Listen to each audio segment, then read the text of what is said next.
Hey everybody, my name is Brandon. Welcome back to Cinefessions, where we talk all things media, and it's time once again to correct some of my most embarrassing blind spots. So back at the beginning of the year, I posted a video which did surprisingly well for what it was, that listed 12 of what I consider to be my most embarrassing blind spots.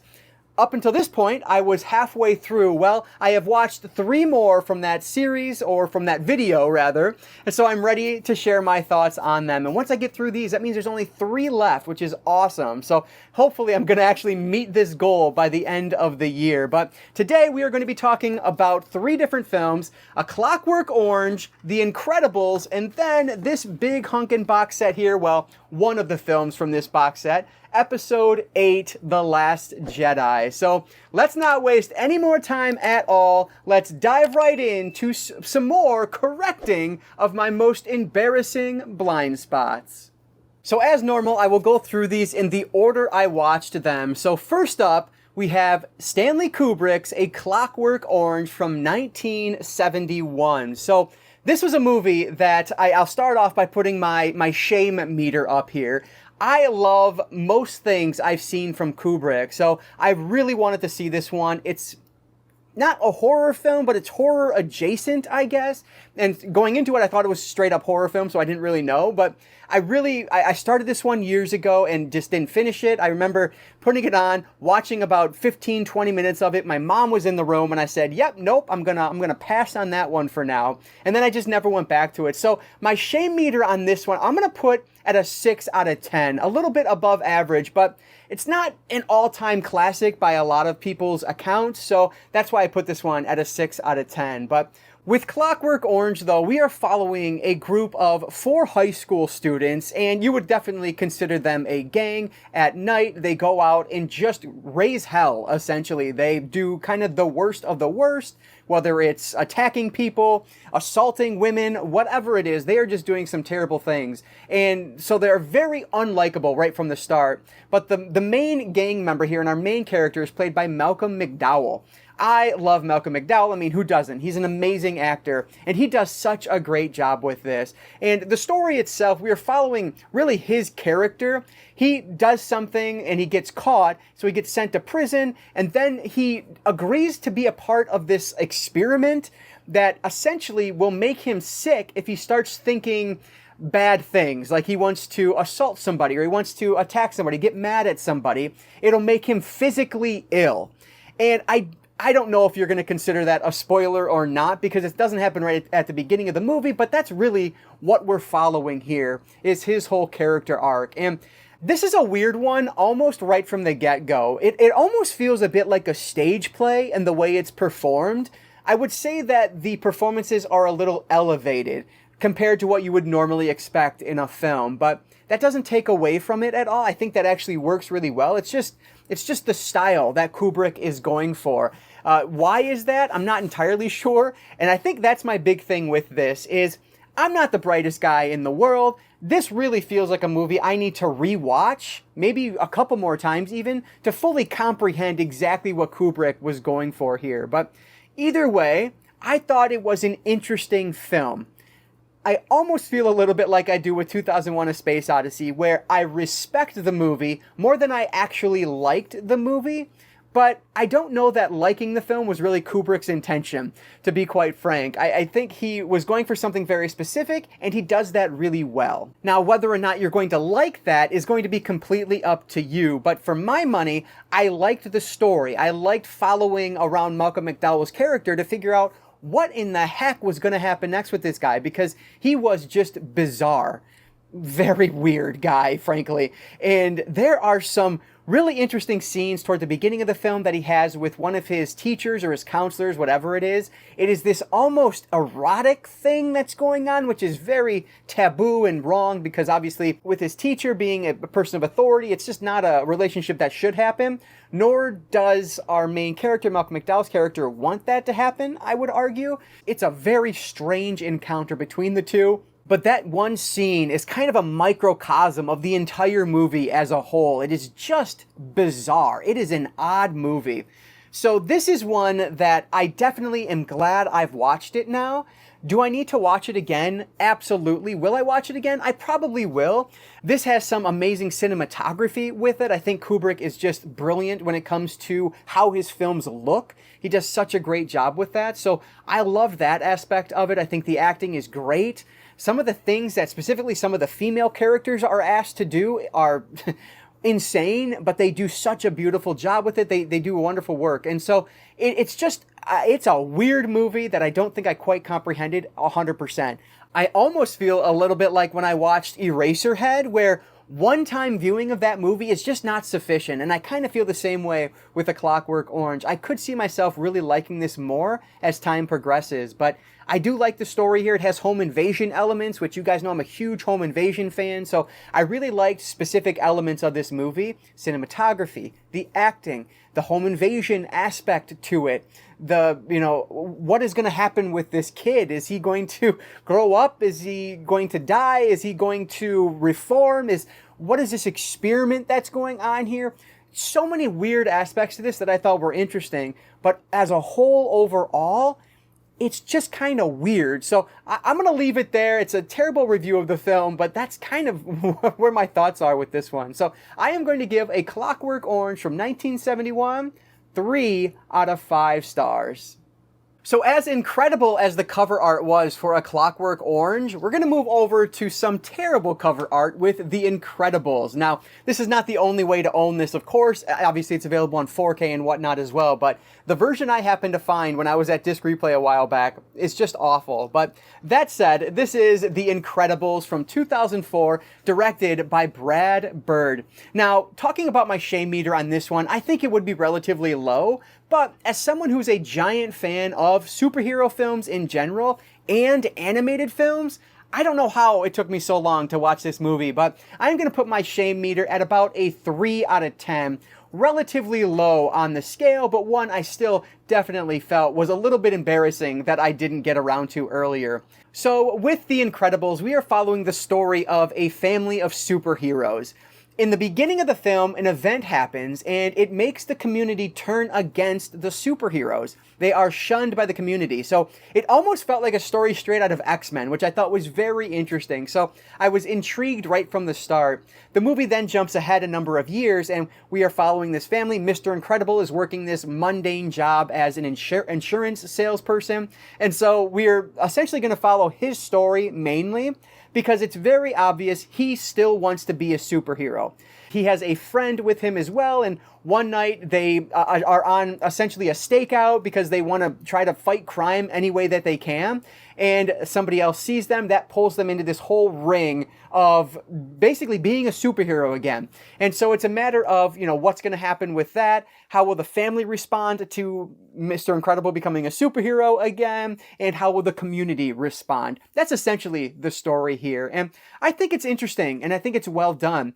Something I forgot going into this one was the fact that this is from 2004, which is really before the big superhero movie craze that kicked off with Iron Man in 2008. Now, don't get me wrong, there were plenty of superhero movies before that, but nothing like when Iron Man hit and then just took off from there. So because of that, you are going to get a lot of those superhero tropes that we've come to expect now in movies. And so I feel like if I watched this back in 2004, I probably would have enjoyed it more than watching it now 20 years later, which is insane. What I really liked about this one is just the family itself. Now, that said, I do think some more backstory could have been given here, specifically with the children in the story. The two kids really felt like they had more story to be told that just was not here. I don't know if it was cut out or what the case was, but that was the only disappointing part, is that I didn't love the family as much as I really thought I could have, given how enjoyable they were when they were on screen. So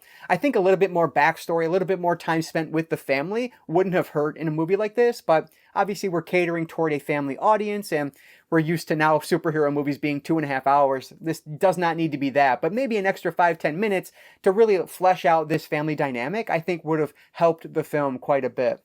Now, of course, there's a sequel, which I have yet to see, but I will watch that one soon here, and I'm hoping we get more of that. Obviously, we'll know more from the family already, just by the nature of it being a sequel, but I'm hoping we get some more from the rest of the kids here.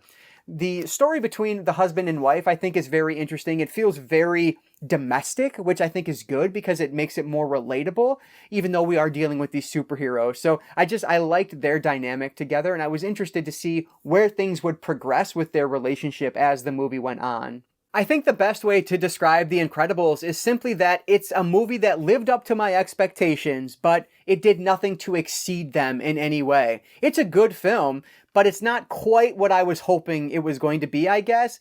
That said, that sounds contradictory, because if it lived up to my expectations, then I guess it was as good as I thought it was going to be. But in the back of my head, I guess I wanted just to be blown away by it, and that wasn't the case. Now again, because I'm watching it 20 years later, that probably played a factor. But either way, I still think it's an enjoyable film that I'm absolutely glad to own, and glad that I finally got around to watching. So I am going to give The Incredibles from 2004 3.5 out of 5 stars. Before I move on to the last movie, I do just want to mention this Blu-ray is a great pickup outside of the cover art because it has the DTS Master Audio 5.1 track on it. And if I'm not mistaken, that track is missing on the 4K release, which only has the Dolby Atmos, which typically would be better. But from the reviews I've read about this, the 5.1 is actually a better track than the Dolby Atmos. So I thought this one looked awesome and it sounded amazing. So highly recommend this Blu-ray release if you're looking to pick it up. Check out the reviews, but from what I've seen, I would recommend the Blu-ray over the 4K based on the reviews I was seeing of the 4K release. So just something to keep in mind as I move on to the next film. Let's wrap things up here with some Star Wars goodness. We have the Skywalker Saga 4K set, but from this, I will be talking about Star Wars Episode VIII, The Last Jedi. This one directed by Rian Johnson, and I don't remember what year this is from. Is this 2018? 2017 film. So this is a movie where I am very ashamed of myself for not having gotten around to this one, because I consider myself a huge Star Wars fan. Frankly, it's one of my favorite franchises out there. Planet of the Apes is another one that I've talked about in this series that is another franchise I consider to be one of my favorites. So the fact that it took me this long to get to this film is ridiculous. So I am putting my shame meter at a 10 out of 10 because for my money, it doesn't get much worse than not having seen this one, other than the fact that I haven't seen episode 9 yet. But I wanted to review this before I start watching episode 9 so I don't get the things mixed up in my head. So I'll also mention, I'm not going to review it here necessarily, but I did watch The Force Awakens again for the first time since I saw it 2 days after it released. I checked my letterbox, and I really enjoy The Force Awakens. I think that's a great movie still. I think I gave it 4 stars again out of 5. Like, it's just an awesome film in my opinion. And so that's my only experience with the sequel trilogy at this point, so I don't know why everybody hates it. But I then watched episode 8. Now, again, I don't think it deserves the hate it quite gets, but everything I see, I feel like the one that's hated the most is episode 9, but correct me if I'm wrong down below. But with this one, we are picking up exactly, where episode 7 leaves off. So it's near impossible to talk about this movie or this franchise without talking about spoilers for the films that came before it. So just keep that in mind as we work through this one. We are now at the point where the Force has awakened within her, right? And so she is trying to figure out what she can do with that, what that means, why she has this Force, what the Force is, all of these things. And she is with Luke Skywalker at his hidden island trying to learn all of this info. And at the same time, we have the rebels led by Princess Leia who are trying to escape the First Order. So that's what's going on here. Of course, we know what happened at the end of episode 7, which I will try to avoid the best I can, just in case you haven't seen that movie. But this is a film that, honestly, I think is my least favorite of the Star Wars franchise, which is saying quite a lot. Now, I've only seen the prequel trilogy. I've seen the first one a few times, but episode 2 and 3, I think I've only seen once or twice in the past, and I really enjoyed those. I know they get a lot of hate as well, but not quite as much hate as the Disney trilogy, I don't think. And so I love the prequel trilogy, or I'm sorry, the original trilogy, of course, are just amazing films. Really like episode 7. So the fact that I'm saying this is my least favorite, that's still a pretty high bar. That's not really saying that much. I'm going to spoil it now. I gave it 3.5 out of 5 stars. So even though I didn't love it as much as I like some of the other films, I still think this is a good film. What gets me about this movie is that it almost felt a bit like we were watching an MCU film, like a Marvel Cinematic Universe film. And I say that because there are moments of this, specifically with like the comedy. There are some just really goofy bits that, while the Star Wars films leading up to this definitely have comedy in them, it's done in a way that made me feel like I was watching something like Avengers or Thor. It's just done goofier, I think, than what I've seen from the Star Wars films prior to this. And maybe I'm wrong, you completely disagree, and that's fine, but that was my first take. I just watched this last night, so hasn't had the longest time to marinate yet, but this is one where, because of those goofy moments where you're getting, like, there's a point where Luke tells Rey to reach out, and so she physically reaches her hand out, which of course is not what he meant. And so he starts tickling her with like a leaf or something, and then smacks her. Like, it was funny. I laughed. I chuckled maybe, but that's not exactly what I think when I think Star Wars. That's kind of what I think when I see MCU films. And frankly, I love MCU films. I love the comedy there, but they're different franchises. They should feel different. And I don't necessarily want my Star Wars movies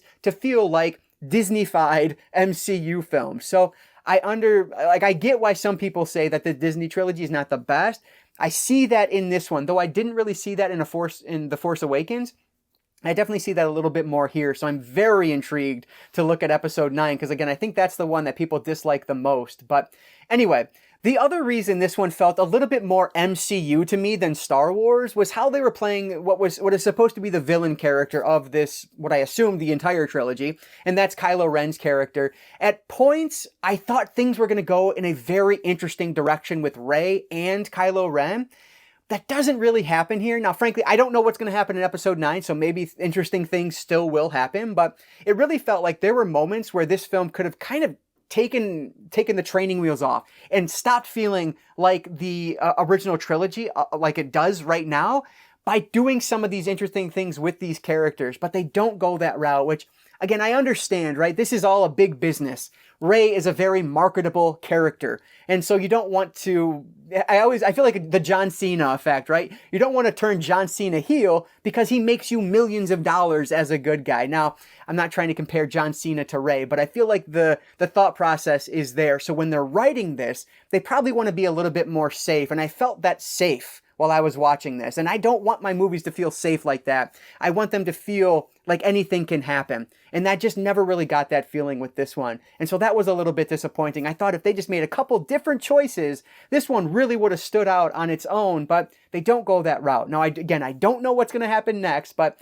where I'm sitting right now, I just wish they would have been a little bit more bold with some of the choices they made with this film. That said, I do think there are some really cool moments in this, like the cinematography I thought looked great. Oh, that said, Snoke, I think that's his name, right? Snoke, where his lair, where he was, how lazy. Just this red background with the red guys behind that. I thought that was just so lazy and disappointing. Like, how do you make that his lair? You could have done so much more with that to make it look interesting, and that's the visual choice you make? I thought that was so crazy to me that that's the way they went with that. So that was another disappointing factor. But speaking of red, I loved the choice, even though it was completely stupid. I loved the choice of the salt when they moved their foot through the salt at the end, when I think they were on Hoth, when it turns red. I thought that looked awesome and just made for some really cool visuals. So while the reason it's there doesn't really make any sense to me, and let me know if I'm just an idiot and I should have understood why that was the case down in the comments, but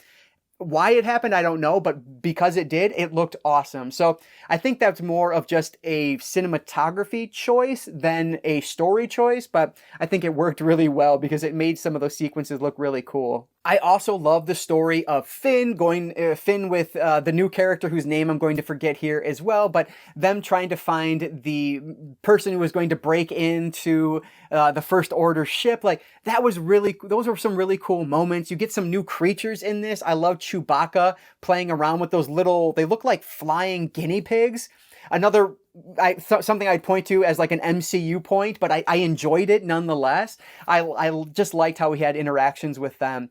And some other cool creatures appear in this one that I have not seen prior, or don't remember seeing before this, and I thought they were really interesting and cool to see. I love the island that Luke is on. I think it's just a really well done filming location, like a really good choice. It looks really cool.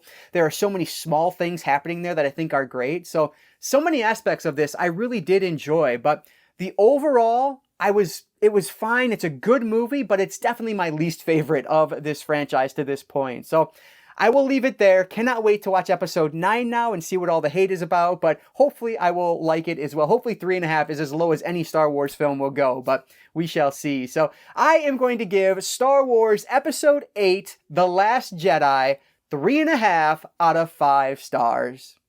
All right, so I have now corrected 9 out of my 12 most embarrassing blind spots, which means there's only 3 to go. And I think the best way to do that might be in an iWatch 3 vlog, but time will tell. I definitely want to get that video out before the end of the year here so that next year I can do 12 new embarrassing blind spots. But I want to hear from you guys down in the comments below. What do you think of the 3 films I talked about today? Do you agree, disagree? Probably disagree, and that's totally fine, but I'd love to hear why down in the comments. Try to avoid spoilers for others, just in case they haven't seen these films. But with that said, guys, thank you so much for checking this video out. If you could just hit that like button before you go, that engagement really does help me out. So thanks again for watching. If you made it all the way to the end, I really do appreciate that. One more time, I'll encourage you all, before you go, to just consume some media today. I will catch you all next time.